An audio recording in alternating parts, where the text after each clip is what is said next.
이 시간 하나님 은혜에 감사하면서 하나님께 나아가도록 하겠습니다.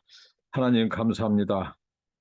날마다 순간마다 하나님의 은혜를 기억하며 감사하며 찬양하며 살게 하옵소서. 오늘 또 하나님의 말씀을 기다립니다. 말씀하여 주시고 깨닫게 하시고 하나님 말씀에 순종하며 살게 하옵소서. 하나님과 동행하게 하옵시며 제 생각과 판단을 하나님께서 붙잡아 주시고 하나님 세속에 물들지 않고 하나님과 동행하는 날 되게 하옵소서. 예수님 이름으로 기도합나이다. 아멘. 찬송입니다. 212장 겸손히 주를 섬길 때입니다.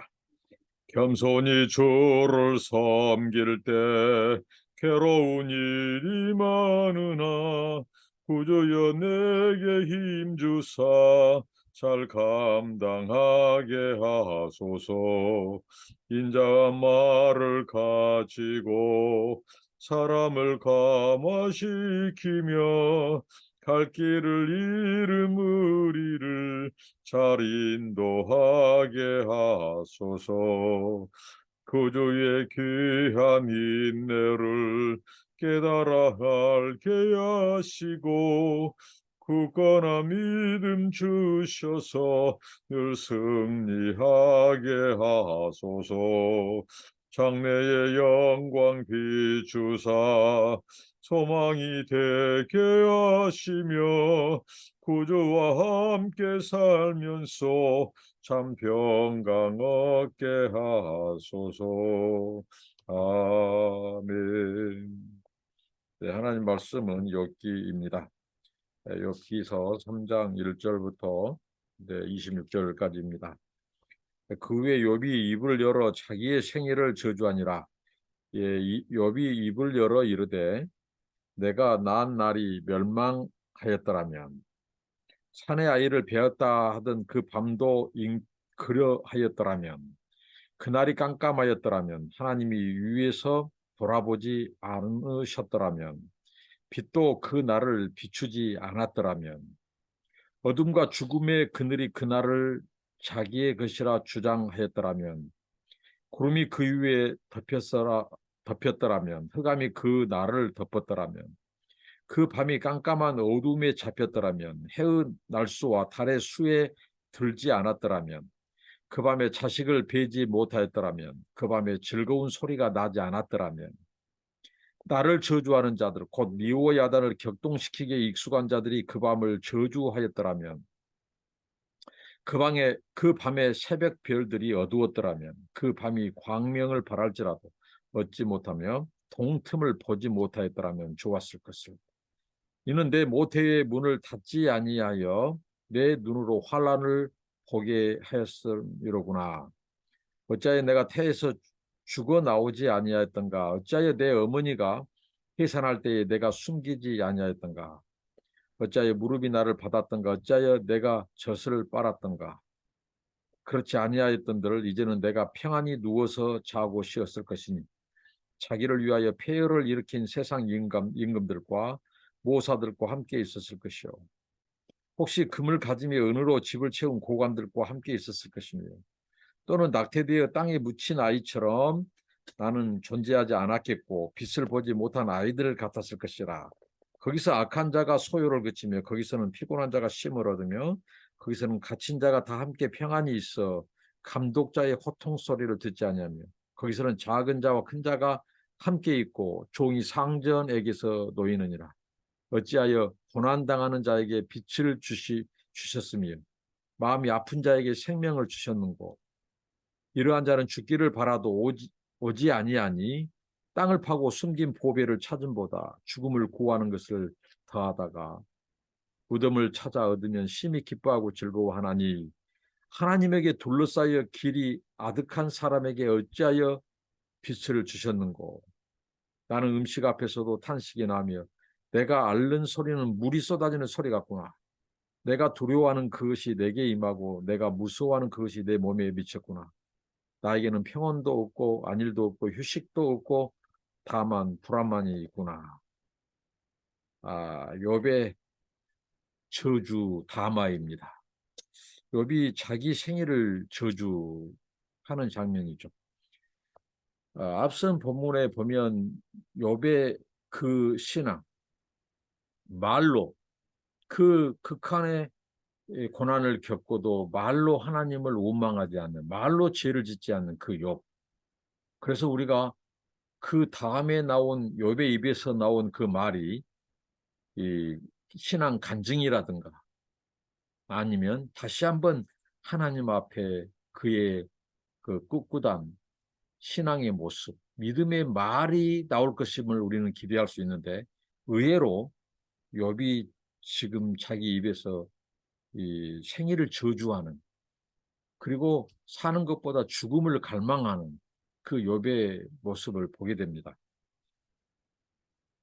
이 말씀을 통해서 우리가 우리의 이 아픔, 고난, 슬픔 또와 이 상처 이런 치유와 관련돼서 생각해 볼 때 차라리 이 욥의 모습이 건강하다는 거예요.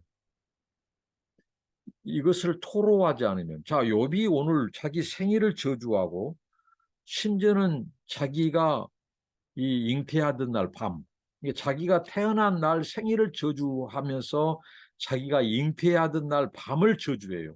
그리고 어머니 아버지가 9개월 동안 자기를 잉태하고 자식을 기다리며 그 수고한 그것이 헛되도다고 그 부모님의 사랑마저도 거부한 것 같은 이 욥의 모습을 봅니다. 근데 왜 그러느냐?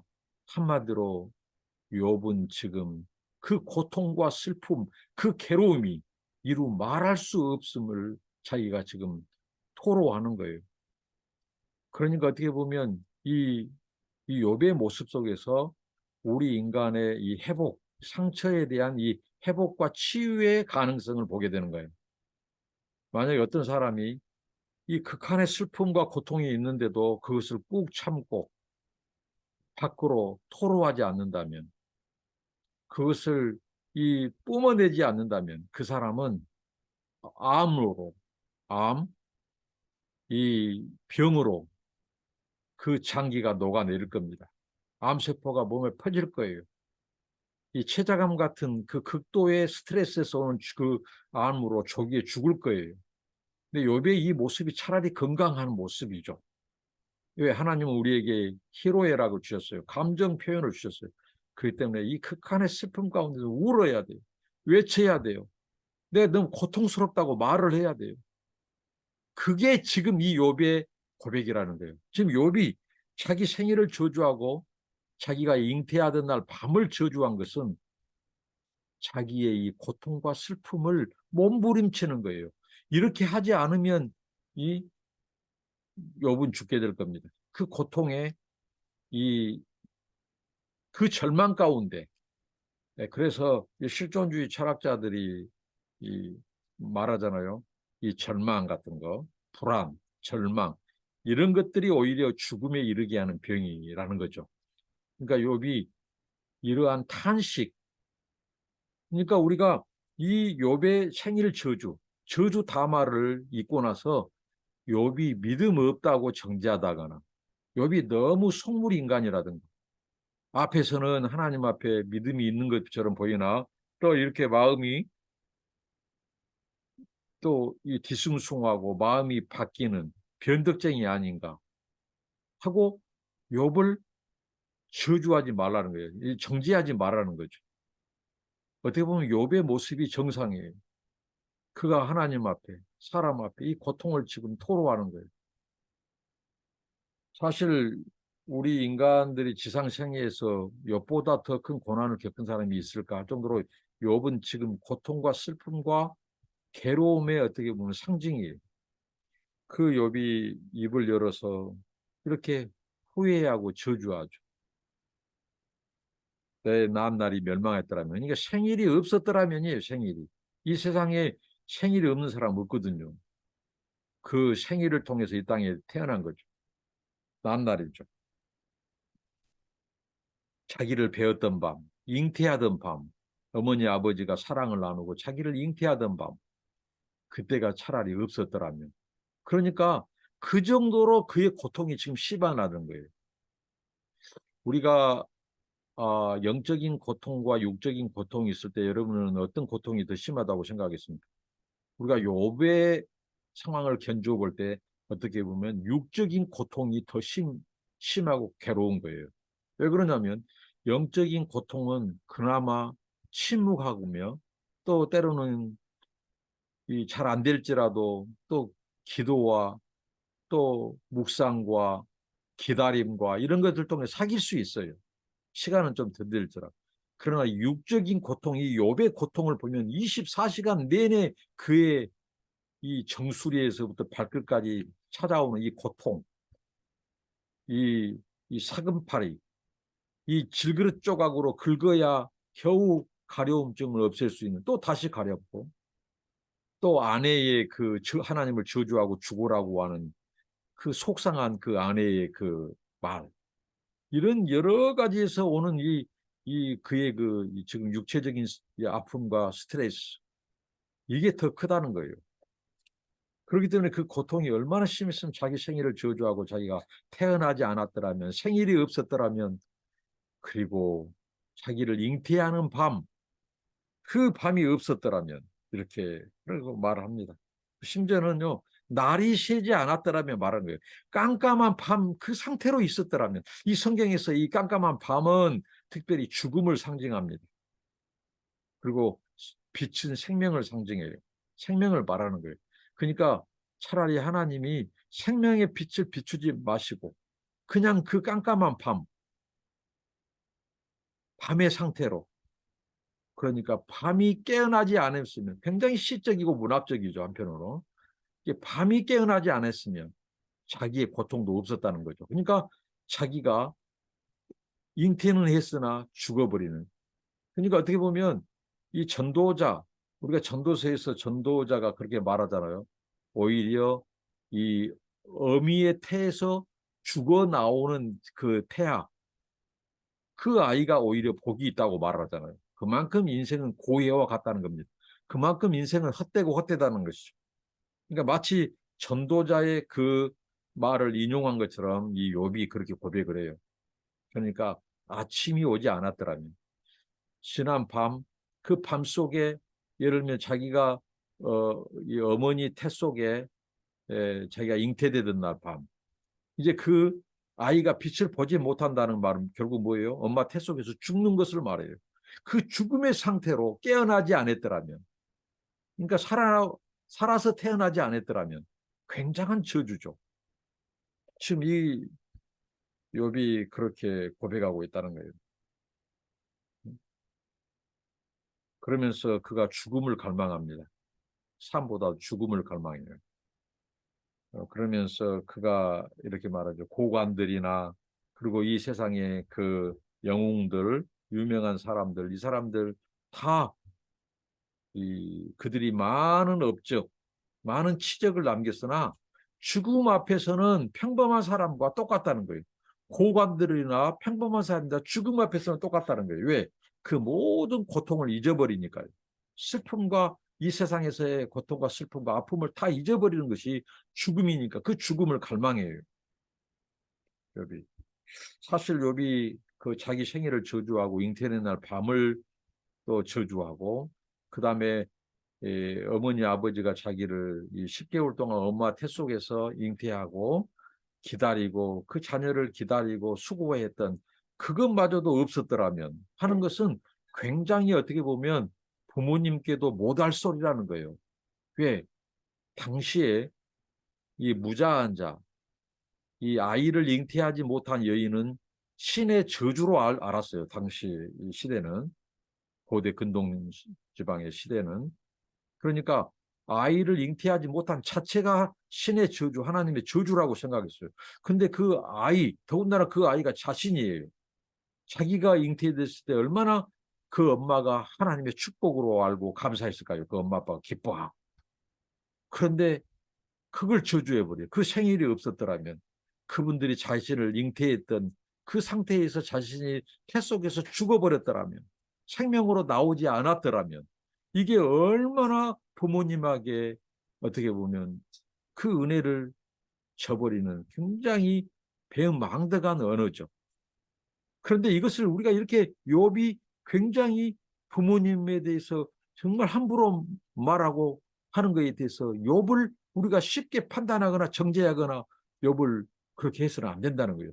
지금 이 욥의 극한의 고통이 그건 뭐예요? 욥이 하나님, 우리 영어로 하나님, 나 죽겠습니다. 나 조과 살려주십시오. 이 말이에요. 결국은 하나님, 나를 만나 주셔야 됩니다. 나 상처와 이 아픔과 슬픔은 이 세상 어떤 것으로도 치료할 수 없고 싸맬 수 없고 메꿀 수도 없습니다. 하나님, 당신 외에는 없습니다. 이 애침이에요. 이 애침, 이 탄식이에요. 그러니까 우리가 누군가 아파할 때 굉장히 몸부림칠 때 그 사람의 탄식으로 받아들여야 돼요. 이제 뒤에 나오는 이제 이 욥의 친구들의 담화들이 나옵니다. 그런데 그들의 시작은 처음부터 욥을 판단과 정죄예요. 그러니까 그들이 욥을 유문하고 처음에 와서는 7일 동안 같이 침묵이에요. 그것은 아주 좋은 모습과 태도예요. 그러나 언제 그러냐는 듯이 이제 욥을 공격하기 시작합니다. 이것은 슬픔 당한 자, 진정으로 위로가 필요한 자들에게 보이는 태도가 아니에요. 그러니까 우리에게 그 이 세상에서 자식을 잃고 또 태산을 잃고 사고를 당하고 이 마음에 또 육신의 질병과 상처로 인하여 고통 가운데 있는 자들의 그 몸부림, 탄식, 그 외침을 들을 수 있는 길을 달라고 우리가 기도해야 돼요. 입은 침묵하고 고통 가운데 있는 자들에게 입은 침묵해야 돼요. 그리고 우리가 길을 열어야 돼요. 그들의 탄식을 들어야 돼요. 왜? 그들이 그렇게 욥처럼 자기 생일까지 잉태한 밤까지 어머니 아버지의 그 수고까지도 저주하고 부인해버린 듯한 배은망덕한 것 같은 그런 고백, 그 외치는 것은 욥의 내면 속에 그 신앙의 없음, 부모에 대한 그 효심이 없음의 표현이 아니라 그 정도로 그는 지금 괴로워 미치고 고통스럽다는 거예요. 그 몸부림과 애침이라는 거예요. 그러니까 하나님은 얼마나 아파하셨을까요? 왜? 어떻게 보면 욥의 이 당하는 고통은요, 따지고 들어가면요, 하나님으로부터 발단된 것 같은 것으로부터 시작되잖아요. 왜? 하나님이 괜히 욥을 자랑했어요. 하나님이 얼마나 욥을 자랑하고 싶었으면, 그가 얼마나 하나님 마음이 흡족했으면 내 종 욥을 유의하여 주의하여 보았느냐. 이 욥과 같은 사람이 지상 가운데 이 네 가지는 총체적인 숫자라고 그랬죠. 완전한 거예요. 그의 온전함, 그의 정직함, 그의 하나님 경외함, 그리고 악에서 떠남, 얼마나 성결하냐는데 이걸 하나님이 괜시리 욥을 자랑하고 싶어서 자랑하다가 이걸 이 고발자, 이 사단으로 나오는 이 기소자가 듣고 욥이 괜히 까닭 없이 하나님 그렇게 경외하겠습니까? 한번 그 모든 재산과 그 가족들 한번 쳐보십시오. 그럼 당장 하나님 저주할걸요? 자, 그렇게 했어요. 근데 욥의 입에서는 오히려 하나님을 향한 찬송과 감사가 나왔어요. 그래서 이제 욥의 몸을 쳤습니다. 그럼에도 불구하고 욥은 어떻게 했죠? 오히려 하나님을 더 찬송하고 오히려 저주하고 죽으라고 하는 그 아내가 천박한 여인이라고 아내를 꾸짖었어요. 그런 욥 아닙니까? 근데 하나님이 욥을 자랑해서 어떻게 보면 시작했어요. 그 욥이 고통당하고 저렇게 몸부림치며 탄식하신 것을 중심을 보시는 하나님은 얼마나 괴로웠을까요? 그래서 하나님은 이 욥의 모든 고통 소리, 탄식 소리, 몸부림치는 것을 하나님은 다 보시고 함께 괴로워하셨고 욥은 계속해서 자기가 죽기를 원했어요. 죽음을 갈망했어요. 그러나 하나님은 욥이 살기를 원하셨어요. 왜? 하나님은 욥에 대한 계획이 있으시거든. 우리가 극한의 고통과 슬픔 가운데 우리가 기억해야 될 것, 하나님은 우리가 살기를 원하시는 겁니다.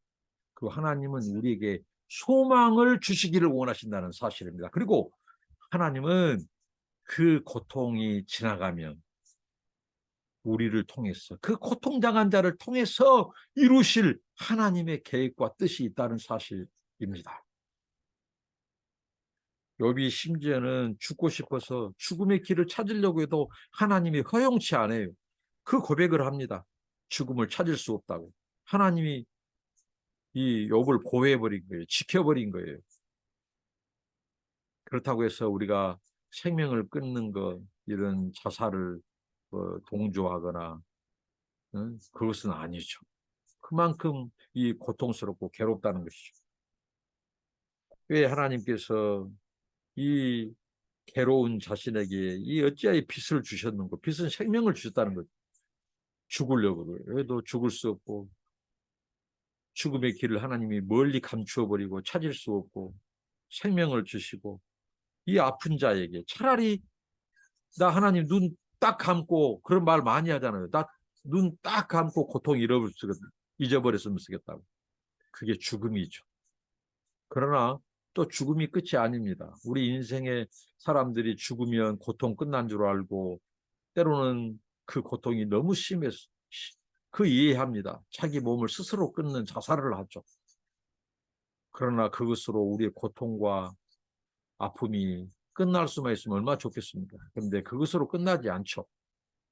결국은 전도서의 저자, 그 다음에 욥기, 또 하나님의 말씀, 성경이 말해주듯이 죽음이 우리의 끝은 아닙니다. 죽음은 더 큰 고통이 우리를 기다리고 있는 거예요. 왜? 처음 출발이 잘못됐거든요. 아담으로 불순종으로 인하여 이 하나님과의 단절, 이게 죽음이에요. 그러니까 하나님과의 단절이 회복됨이 없이 우리가 죽는다는 것은 더 절망이라는 거예요. 더 영원한 고통과 괴로움으로 가는 길이라는 거예요. 그래서 하나님이 우리를 고통 속에서도 우리를 보존하시고 살려주신 것은, 그 하나님이 그 순간의 고통을 조금만 참아라, 조금만 참아라. 내가 너를 위해서 소망의 길을 예비해 놓았다. 그리고 너를 향한 나의 계획이 있다. 하늘의 계획과 뜻이 있다. 라고 하는 것을 오늘 욥의 이런 탄식과 절규를 통해서 우리에게 보여줍니다. 자, 욥의 저주, 자기 생일을 저주한, 또 그 고통을 토로하고 죽었으면 좋겠다고 죽음을 갈망하는 이 욥. 그러나 죽음마저도 사람이 자기 욥은 이 세상 고관들, 왕들, 영웅들, 모든 사람들이 이 죽음 앞에서는 다 똑같다는 거죠. 뭐 업적, 뭐 많이 치적을 쌓았더라도 다 잊어버리니까. 그런데 그것으로 전부가 아니다는 거죠. 그것으로 쉼을 얻을 것 같은 거 아니라는 거죠. 나에게는 평온도 없고 안일도 없고 휴식도 없다. 이게 어떻게 보면 만수인 삶을 썼죠. 여기까지는. 그러니까 평온, 안일, 휴식도 없는 인생. 자기 처지가 그랬다는 거예요. 거기에다가 이 총체적인 수, 네 가지, 뭐냐, 여기에다가 그는 불안만이 있다고 말합니다. 그러니까 산무, 평안, 안일, 휴식이 없어요. 우리 인생에게. 그런데 불안, 거기에 하나, 불안만 있다고 하는 것입니다. 심지어는 그가 그 고통이 얼마나 심하든지 음식 앞에서도 탄식이 났다고 고백을 하죠. 이 세상 사람들의 공통점이 있습니다. 음식 앞에서 싫어하는 사람 아무도 없어요. 산의 진미, 맛있는 음식 앞에 사람들은 다 흐뭇해하고 좋아해요. 근데 심지어는 욥은 그 음식 앞에서도, 자기가 좋아하는 음식 앞에서 탄식이 났다고. 그리고 심지어는 자기가 끙끙 앓는 소리가, 그 신음소리가 마치 물이 쏟아지는 소리 같구나. 폭포에서 떨어지는 물소리처럼 자기의 신음소리를 욥이 들어요. 그러니까 얼마나 그 고통, 탄식, 몸부림이 심했겠습니까? 이게 욥의 고통이었어요. 우리가 이 고통당한 사람들의 이 외침과 탄식과 절규를 들어야 된다. 예면하지 않아야 된다. 하나님도 듣고 있어요. 지금 침묵으로 하나님도 보고 듣고 있어요. 그러니까 우리가 하나님 앞에 우리 내면의 아픔과 고통 막 이런 것들을 다 토로하고 다 쏟아내고, 이런 욥의 저주 담화와 같은 이런 하나님 앞에 몸부림치는 시간들, 절망의 시간들, 고통의 시간들이 우리에게 필요하다는 거죠. 그리고 이것은 결국은 하나님을 만나고자 하는 하나님에 대한 갈망으로 이어진다는 거죠. 이 절규가. 욥이 결국은 이 몸부림치고 절규한 것은 앞서 얘기한 대로 하나님 나 만나 주십시오. 하나님 내 고통 아십니까? 내 고통이 이 세상 누구도 저를 어루만질 수 없습니다. 나를 치유할 수 없습니다. 내 고통은 하나님 아니면 터치할 수 없습니다. 하나님 아니면 싸매고 이거 할 수 없습니다. 이 고백이에요. 이거. 우리에게 우리의 탄식 소리를 들어줄 수 있는 함께 아파할 수 있는 분이 계시다는 것. 그분이 하나님입니다. 그분이 계시다는 것, 우리의 소망입니다. 하나님은 욥을 향한 소망을 길을 준비하시고 욥을 향한 다음 계획을 준비하고 계십니다. 역시 고난당한 우리를 향한 하나님의 마음도 똑같습니다. 기도합니다. 하나님 감사합니다. 오늘 욥이 자기의 생애를 저주하고 자기가 잉태된 날 밤을 저주하고 지난 어머니 아버지가 10개월 동안 자신을 또 기다리며 기뻐할 수를 그것도 부정해버리는, 그것은 그의 고통과 슬픔과 아픔이 그렇게 견딜 수 없었음을 몸부림치고 탄식하고 절규했음을 우리가 말씀을 통해서 듣습니다. 하나님, 오직했으면 욥이 죽음을 갈망했을까요? 차라리 그 밤이 아침이 오지 않았더라면, 날이 새지 않았더라면 곧 그가 어머니 태 속에서 죽어서 아버지 하나님 태어나지 않았더라면 하는 그 안타까운 탄식을 듣습니다. 그런 욥을 정죄하지 않으시고 그 욥의 탄식과 아픔을 같이 끌어안고 우시고 탄식하신 아버지 하나님, 아파하신 하나님, 우리가 하나님 앞에 우리의 모든 내면의 아픔과 우리의 모든 상처와 괴로움을 토로할 수 있도록 도와주시고 또 하나님이 그 고통 속에서도 함께 고통받고 계심, 또 하나님은 그 고통이 잠시 후 지나면 우리에게 소망을 두고 계시고 하나님의 계획이 있으심을 우리가 알게 하시고 우리의 관점이 하나님 사람의 관점이 아니라 하나님의 관점으로 하나님을 바라봄으로 하나님 그 극한의 고통과 슬픔을 이겨낼 수 있는 힘을 주옵소서. 예수님 이름으로 기도합니다. 아멘. 감사합니다. 축복합니다.